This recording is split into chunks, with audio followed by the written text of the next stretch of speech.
আসসালামু আলাইকুম সুপ্রিয় দর্শক, আমি মোহাম্মদ আলামিন ইসলাম। বর্তমান অবস্থান করছি হরকল্লি ফকিরপাড়া, পাগলাপি সদর, রংপুর। আপনাদেরকে আজকে আমি একটা পেঁপে চাষের কিছু কথা বলবো। পেঁপে চাষাবাদ করলেই নয়, চাষাবাদ করতে হলে আপনার পূর্বে অভিজ্ঞতা থাকতে হবে। পূর্বে অভিজ্ঞতা থাকলে তাহলেই আপনি পেঁপে চাষে ভালো কিছু করতে পারবেন। তা না হলে আপনি পেঁপে চাষাবাদ করে সার্ভাইভ করতে পারবেন না। আপনারা অনেকে বলতে পারেন কেন?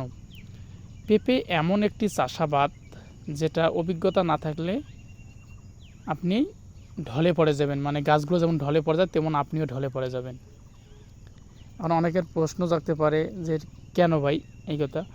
কারণ পেঁপে চাষাবাদের ঠিকভাবে সেচ ব্যবস্থাপনা, ঠিকভাবে সার, ঠিকভাবে স্প্রে শিডিউল, এই সব যদি আপনি মেনটেন করতে না পারেন, আপনি পেঁপে চাষাবাদ করে গাছগুলো সঠিকভাবে রোগবালাই থেকে আক্রমণ থেকে রক্ষা করতে পারবেন না।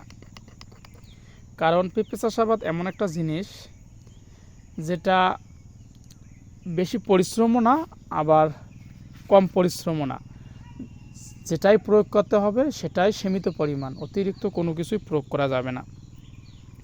এখন আপনি যদি চান যে অতিরিক্ত পানি দিয়ে গেলাম কালকে দেব না, এই একটা আপনাদের ভুল ধারণা। অনেকেই কি করে, আজকে একটু বেশি করে পানি দিলাম, কালকে পানি দেওয়া লাগবে না। এইভাবে গোড়া পচানি রোগ এসে আপনার গাছগুলো নষ্ট হয়ে যায়। তাই আমি সবসময় বলি, পেঁপে চাষাবাদ করতে হলে আপনার পূর্বে অভিজ্ঞতা থাকতে হবে, এবং অভিজ্ঞতা না থাকলে আপনি অভিজ্ঞ লোকের সঙ্গে একটু পরামর্শ নিতে হবে যে কোথায় কখন কি করতে হবে, কখন এই জিনিসগুলো ধারণা থাকলে তাহলে আপনি পেঁপে চাষ করে ভালো টাকা ইনকাম করতে পারবেন। এবং সঠিক জাত নির্বাচন করতে হবে। সঠিক জাত মানে ভালো ফলন, এবং ভালো মানের চারা মানে ভালো একটা ফলন দেবে। তাই আপনারা যারা আমাদের একে অ্যাগ্রো নার্সারি থেকে চারা ক্রয় করতে চাচ্ছেন, দীর্ঘদিন ধরে কিন্তু ক্রয় করতে পারতেছেন না বৃষ্টির কারণে, আপনারা এখন আমাদের কাছ থেকে এই চারাগুলো সংগ্রহ করতে পারেন। একদম হার্ড, শক্ত এবং শিকড়যুক্ত চারাগুলো রেডি আছে, এবং একটু হালকা লম্বা 7 থেকে 8 ইঞ্চি। এই 7 থেকে 8 ইঞ্চি চারাগুলো লাগালে আপনার যে সমস্যাগুলো হবে না, প্রথমত আপনার গাছগুলো লাগানোর পরপরই আপনার কয়েকদিনের মধ্যে এই গাছগুলো গ্রোথ অন্যরকম হবে, এবং এই গাছগুলো বড় হয় একটু সুবিধা হলো, যেটা হলো আপনার পেঁপে বাগানটা দ্রুত হবে, এবং পোকামাকড় আক্রমণ করতে পারবে না, এবং পচানি রোগ ধরবে না। কারণ গাছটা যেহেতু আমাদের কাছে সুস্থ সবল আছে, তাহলে আপনারা রোপণ করার পর আপনাদের আর ওই রকম কোনো ধরনের সমস্যা হবে না। তাই আর দেরি কেন, আজও চলে আসুন আমাদের একে অ্যাগ্রো নার্সারিতে। আমাদের কাছে বর্তমান হিউজ পরিমাণে পেঁপের চারাগুলো অ্যাভেলেবল আছে। দেখতে পাচ্ছেন চারাগুলো অনেক সুস্থ সবল এবং রোগমুক্ত।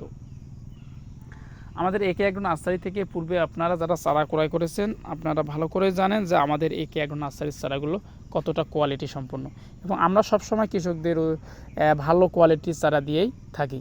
তাই আর দেরি না করে চলে আসুন আমাদের একে অ্যাগ্রো নার্সারিতে। এইরকম চারাগুলো নিয়ে আপনি আপনার প্রজেক্ট এখনই রেডি করুন। যদি ভালো বাজার ধরতে চান তাহলে এখনই চারাগুলো সংগ্রহ করুন। ভালো বাজার ধরতে পারলে আপনি কিন্তু ভালো টাকা ইনকাম করতে পারবেন। কারণ এখন অনেকেই চারা রোপণ করেছে অনেক আগে, তাদের ফুল ফল এসেছে, তারা হারভেস্ট করছে, তারা আর কিছুদিনের মধ্যে তাদের গাছগুলো আবার বয়স হয়ে গেলে গাছগুলো আবার তারা কেটে ফেলে দিয়ে আবার নতুন করে রোপণ করবে। আর আপনি যদি এই সময় নিজে রোপণ করেন তাহলে আপনি কিন্তু ওই বাজারটা ধরতে পারবেন, তাহলে ভালো টাকা একটা আর্ন করতে পারবেন। এবং পেঁপে চাষাবাদ করলে আপনার আর কিছু দিক নির্দেশনা বলি। আপনাদের বেডটা এরকম উঁচু করতে হবে যাতে পানি জমে না থাকে, এবং এরকম একটা নালা তৈরি করতে হবে যেন পানিগুলো এরকম নালা আকারে বের হয়ে যায়।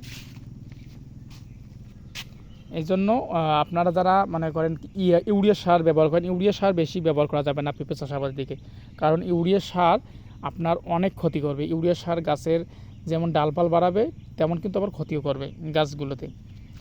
আর পটাশ, টিএসপি, এমওপি এই সারগুলো আপনারা যখন দেবেন, এগুলো গাছের ফুল ও ফল আসতে দ্রুত এবং গাছের গ্রোথ অন্যরকম করবে, এবং গাছে ফুল ফল আসার সম্ভাবনা এগুলো বাড়ায়, এই টিএসপি, এমওপি, পটাশ এই সারগুলো।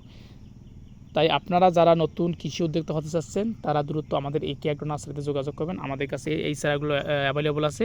চারাগুলো সংগ্রহ করতে দ্রুত স্ক্রিনে দেওয়া নাম্বারে যোগাযোগ করবেন। চারাগুলো আমরা 64টি জেলায় বাস এবং কুরিয়ার মাধ্যমে ডেলিভারি দিই। ধন্যবাদ।